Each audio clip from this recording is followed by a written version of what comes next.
de programme puisqu'elle a été directement envoyée en bus au stade de Charletti. Jérôme Lévy, vous êtes sur place, donc la cérémonie commence. Oui, la cérémonie commence. La flamme olympique vient d'arriver à l'instant aux alentours du stade Charletti avec à peu près une demi-heure, trois quarts d'heure de retard. Et puis au terme d'un parcours qui a été très chaotique dans Paris, de nombreux incidents et puis quelques petits incidents ici également. Alors maintenant, ça va être le temps du spectacle sur le parvis du stade Charletti. Si le spectacle peut se dérouler normalement, il y aura notamment un feu d'artifice. Il y aura également un spectacle avec des dragons chinois et puis 20 minutes à peu près de discours qui vont avoir lieu ici au stade Charletti. Il y aura notamment Jean-Claude Killy pour le comité international olympique. Il y aura un représentant de la mairie de Paris. Pour l'instant, on ne sait pas lequel qui va s'exprimer. Et puis un représentant également du comité d'organisation de ces Jeux. Tout cela va se passer ici sur le parvis du stade Charletti dans les minutes qui viennent à peu près. Je vous le rappelle, la flamme olympique vient enfin d'arriver ici au stade avec à peu près une demi-heure, trois quarts d'heure de retard. Merci beaucoup Jérôme Lévy donc pour ce terminus de la flamme olympique qui a traversé tout Paris.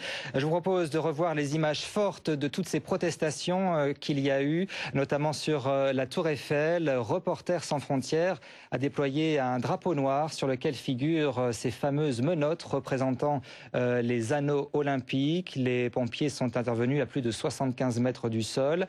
Les militants de Reporters sans frontières se sont aussi enchaînés à la Tour Eiffel, compliquant le travail des pompiers venus les déloger. Et puis, place du Trocadéro, sont rassemblés les Tibétains de France, une manifestation qui a débuté dès ce matin à l'appel de la FIDH, la Fédération internationale des droits de l'homme. Un cordon de CRS empêche les manifestants de descendre du parvis pour rejoindre la tour. Les discours dénoncent les exactions présumées de la Chine au Tibet. Le président de la communauté tibétaine de France estime que ces manifestations sont un très grand succès. Jean Berkin était présente sur la place du Trocadéro. Elle a expliqué sa mobilisation qui n'est rien à côté de la situation au Tibet, selon elle. Écoutez son témoignage. C'est d'être massivement ici, c'est d'être massivement pour le Tibet, contre les massacres des journalistes qui risquent leur vie, eux, contrairement à nous en Chine, qui se trouvent en prison pour 3 ans, 5 ans, pour avoir ouvert leur portable et d'avoir mis un message sur Internet. Et il n'y a pas de liberté de parole, on sait tout ça, Donc c'était notre jour pour être là massivement.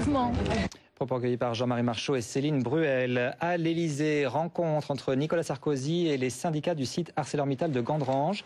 Les salariés sont sous le choc de l'annonce de suppression d'emplois. Le président, qui avait assuré début février que l'État était prêt à prendre en charge tout ou partie des investissements nécessaires pour maintenir le site en activité, doit faire un certain nombre de propositions en matière d'emploi, de formation et d'investissement industriel sur le site.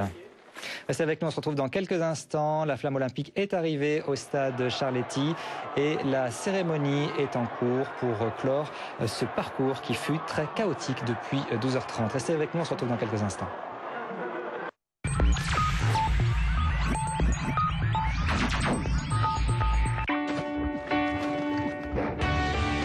Avec son système exclusif qui permet de ranger les 5 places arrière dans le plancher, son interface multimédia qui gère à la fois votre musique, vos photos et votre navigation, ses 2 écrans vidéo indépendants et sa trentaine